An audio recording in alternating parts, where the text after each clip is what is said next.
Hello everybody, welcome to Trust Fund Tuesday. This is Michael Clark here from Culture Shock Investments. This week I'm going to talk to you about the 5 basic steps in setting up a trust. The 5 things that you definitely have to do when setting up any trust that you're going to set up. And number 1 is going to be establishing who the beneficiaries are going to be. That could be one of the children. You know, some people put all their children under one trust, and some people have trusts that they establish for a specific child that they may feel is going to be more responsible with certain assets that they're going to put inside that trust. But that's completely up to you. And after you establish that, you want to establish what the trust is for. Is it for college funds? Is it for real estate? Is it for investments like stocks and bonds that you're putting in there? After you have those things clarified, that's step 1. You can move that aside. Now, step 2 is going to be deciding how the trust will be funded. You're going to either fund this with, like I said, real estate, cash, stocks, or bonds.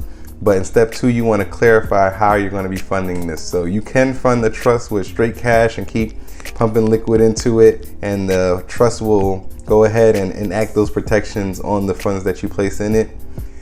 Or you could do the same thing with real estate as you acquire it. Just keep putting real estate that you acquire into this trust. But however it's going to be funded, you decide that. And then step 3 is going to be deciding who the trustee is going to be. This is one of the most important parts. Who is going to be the person that is going to manage your trust for you in your absence in case you pass away?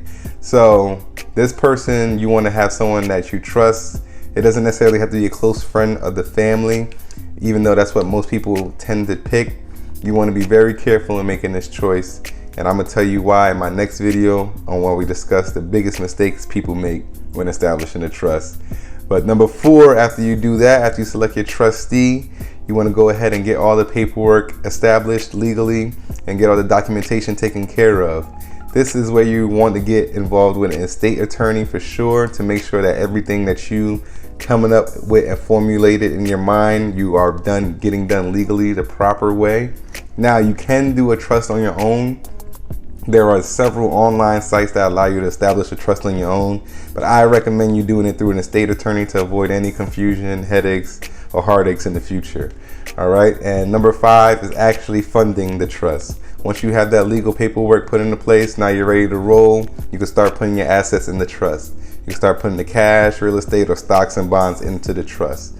Now, like I said, I recommend you getting this set up with an estate attorney, but you can get this set up on your own. There are websites out there that you can use, and there's none that I would recommend personally, but you could go ahead and do that research yourself.